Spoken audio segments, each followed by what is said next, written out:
원장 안녕하세요. 안녕하세요. 왜 오늘은 모자를 쓰고 계세요? 오늘 여기 내 매장이 아니잖아요. 오늘은 네. 탈색에 대해서 전반적인 Q&A 시간을 좀 가져보려고 그러는데 네. 맞죠? 그쵸? 이거 물어보는 분들 되게 많았거든요. 뭐? 우리가 탈색할 때 뭐 기화가 났을 때도 그렇고 그다음에 그냥 기화가 나지 않은 모발도 탈색할 때 수분이 있는 상태 샴푸하고 타월 드라이만 한 상태에서 진행을 했었잖아요. 재탈색 시 남자들 남자든 여자든 얼룩지거나 이런 거랑은 연관이 없나요? 젖어 있을 때 하는 게 네. 젖어 있을 때 하는 거는 네. 나는 흔하게 기아현상, 블랙백이, 톤 다운이신 분은 무조건 젖어 있는 상태에서요. 나눠놨잖아요. 블랙백이, 그다음에 뭐 기화현상, 톤 다운, 기아현상. 기화현상, 네. 그다음에 하이 레벨로 올라갈 때 재탈색할 네, 때 맞아요. 젖은 상태에서 굳이 하는 이유가 있나요? 특히 기아현상이나 블랙백이 특징들이 네. 열감이 많아요, 모발에. 탈색을 했을 때 우리가 발열 현상이라는 게 많이 나잖아요. 그럼 알칼리아를 극대화하는 게 탈색인데 어떻게 보면 이 모발 자체에 열감이 많은데 또 말라있는 상태에서 드라이 건조를 도포를 하면은 손상이 너무 많이 돼요. 그래서 이거는 젖어있는 상태에서 모발 자체를 안정화를 많이 시켜놓은 다음에 탈색을 하는 게 조금 더 안정적이에요. 그래서 저 같은 경우는 젖어있는 상태에서 하는 거예요. 근데 만약에 지금처럼 이 톤 다운, 블랙백이, 그다음에 파스텔 톤, 네. 그리고 또 하나 뭐였죠? 기화현상. 기화. 기화현상이 제일 커요. 여기에 해당되지 않는 모발들은 재탈색 시에 말리고 시술해요? 그러니까 너무 케바케인데 네. 정답은 없어요. 정답은 없는데 알고 있으면 좋은 게 젖어 있을 때는 어떻게 했을 때 왜 젖어서 하는 건지랑 왜 걷어내고 하는지를 이유를 알고 들어가는 거랑 지금 설명해 주세요. 그러니까 저 같은 경우는 예를 들면 거짓모가 오면은 네. 처음에는 무조건 젖어 있는 상태에서 하진 않아요. 근데 사전 상담을 하겠죠. 고객님이 원하는 니즈를 파악을 해야 되고 원하는 톤이 무엇인지 과거 이력을 빨리 파악을 하겠죠. 상담이 그래서 제일 중요한 건데 어느 정도 그 상담 이론 내에서 저번에도 말씀드렸다시피 실리콘이 많이 들어가 있는 걸 장기적으로 많이 쓰거나 아니면은 셀프 염색이거나 아니면 뭐 약 복용 이런 것들 등등등 이런 것들이 있는 분들은 젖어 있는 상태에서 무조건 하는 거고 그게 아니다 이 해당 사항이 없다라고 하면은 저도 젖어 있는 상태에서 하진 않죠. 파스텔까지 빼는 하이 레벨도 그냥 재탈색으로만 진행을 해요. 탈색 횟수를 저도 최소화하는 걸 좋아해요. 네. 엄청 많이 하는 환자는 진짜 잠깐만 여기서 질문 있는데 탈색 횟수의 기준이 샴푸예요? 저는 근데 샴푸를 하진 않고 헹구는 기준이라고 하는 게 나을 것 같아요. 샴푸를 굳이 또 하진 않아요. 왜? 어떤 케이스에서 젖은 상태로 시술을 하는지에 대한 설명이었고 젖은 머리로 했을 때 제일 이점이 뭐예요? 젖은 머리 했을 때 듣고 하실. 팁은 그건 것 같아요. 약은 많이 안 들어간다. 그다음에, 약재? 약재 그다음 시간 도포가 조금 더 수월하다. 고객님들이 시간적인 게 훨씬 줄어드니까 고객님들 니즈가 좋아지죠. 확실히 만족도가. 근데 단점이라고 굳이 꼽자면은 네. 잘 안 빠지죠. 아무래도 젖은 마른 모발보다는 확실히. 근데 그래서 정답이 없어요. 그냥 근데 고객님들마다 특성이 다르니까 거기에 맞게 들어가야 된다. 좀 더디게 빠진다.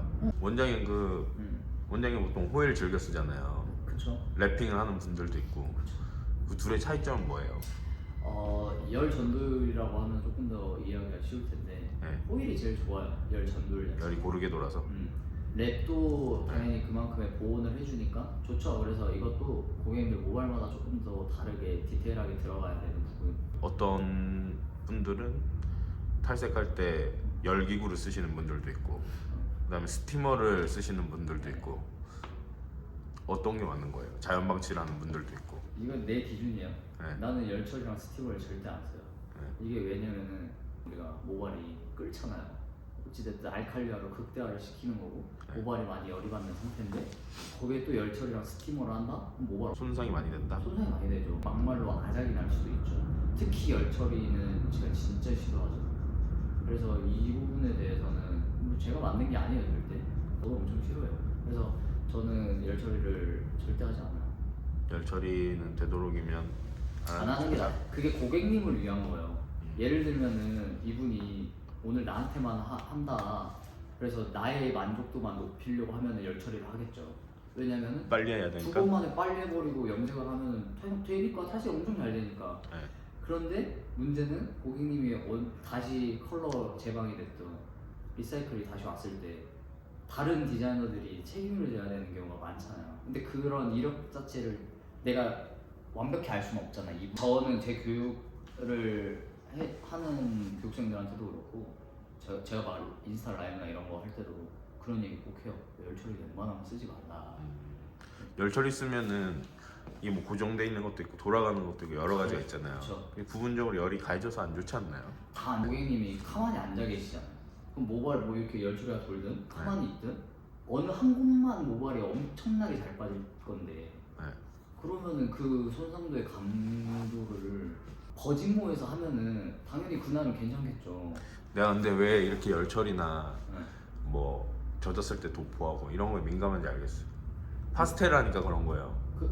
한 번 빼고 두 번 빼고 해서 뭐 블루를 넣고 이런 경우가 많으니까. 너 이거 괜찮다. 근데 이 의견이 좋은 게 그렇게 생각하면 열처리를 해도 된다 이런 마인드잖아. 한다. 근데 현실적인 문제에 부딪히는 거지. 왜냐면 여기는 컬러 전문샵이 아니니까 예약을 좀 타이트하게 받잖아요.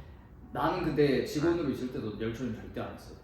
네. 나중에 뭐 펌을 하든 뭘 하든 할 수 있잖아. 뭐가 됐든 시술이. 열처리가 들어가는 순간 네. 모발이 진짜 아작이 많이 나요. 많이 손상이 되죠. 손상이 너무 많이. 산화제랑 탈색제랑 파우더 이런 게 왜 많이 있어야 되냐면 이걸로 컨트롤을 하면은 굳이 열처리가 필요 없어요. 근데 왜 열처리를 하는 줄 알아요? 약 파우더 자체가 약하니까 탈색력이 안 좋으니까 열처리로 그거를 탈색력을 올리려고 하니까 그러니까 그게 문제가 큰 거지. 산화제 보면 9%를 안 쓰잖아요. 절대 안 쓰죠. 이유가 있어요. 9% 자체가 그러니까 나는 그렇게 생각해. 나도 예전에 9%를 많이 썼어요. 9% 쓰면 살로노크 재방이 너무 힘들어요. 컬러 이게 제 탈색이나 제 컬러가 다시 할 때 끊길 경우가 되게 많아요. 내 경험담인 거예요. 그냥 오로지 9%를 안 쓰는 건 손상도 때문이다. 손상도랑 리사이클이랑 고객님을 생각했을 때는 안 쓰죠. 원장님한테 교육받으려면 어떻게 해야 돼요? 인스타 DM 하면 되잖아. 알잖아. 광고. 인스타 DM으로 거의 많이 하니까. 근데 또 나는 소수로 하니까. 전부터 우리 루트 섀도우 테크닉을 계속 같이 촬영했었잖아요. 그렇죠. 근데 거기서 나왔던 얘기가 뿌리 탈색에 관한 얘기였는데 원장님 말씀하시기로는 뿌리 탈색이 일반 탈색보다 비싸야 한다. 테크닉이 훨씬 많이 필요한 그렇죠. 시술이라서 설명 좀 해주시겠어요? 나는 계속 강조를 하지만 이거는 지극히 그냥 내 생각이고 나의 뿌리 탈색이 알다시피 더 어려워요. 그렇죠. 이거는 미용사들 모두 공감을 할 거야. 잘못하면 끊기죠 머리. 네, 왜냐면 실제 제가 교육을 하면서도 네. 뿌리 탈색을 제일 많이 물어보니까 근데 고객님들은 뿌리 탈색 당연히 쉬운 줄 알아요. 이게 왜냐면 싸잖아요. 그렇죠. 뿌리 탈색이 일반 탈색보다 더 싸잖아요. 뿌리 탈색이 왜 더 비싼지를 이해를 못하죠. 이게 염색의 리터치 같은 개념이라고 생각해요. 그러니까 도포 테크닉 자체가 뿌리 탈색이 훨씬 더 어려워요. 해봐서 알잖아. 어려워요. 어려워요. 실제 저도 어려워요. 그리고 사실 그런 의문이 있어요. 파스텔 톤 하려고 뺀 베이스를 과연 맞출 수가 있나? 맞출 수는 있어요. 네. 그래서 테크닉이 더 어렵다는 거예요. 이거는 다음에 알려드릴게요. 그럼 이제 다음 콘텐츠는 뿌리 탈색이에요. 뿌리 탈색에 관한 거를 조금 더 고생하셨습니다. 고생하셨습니다.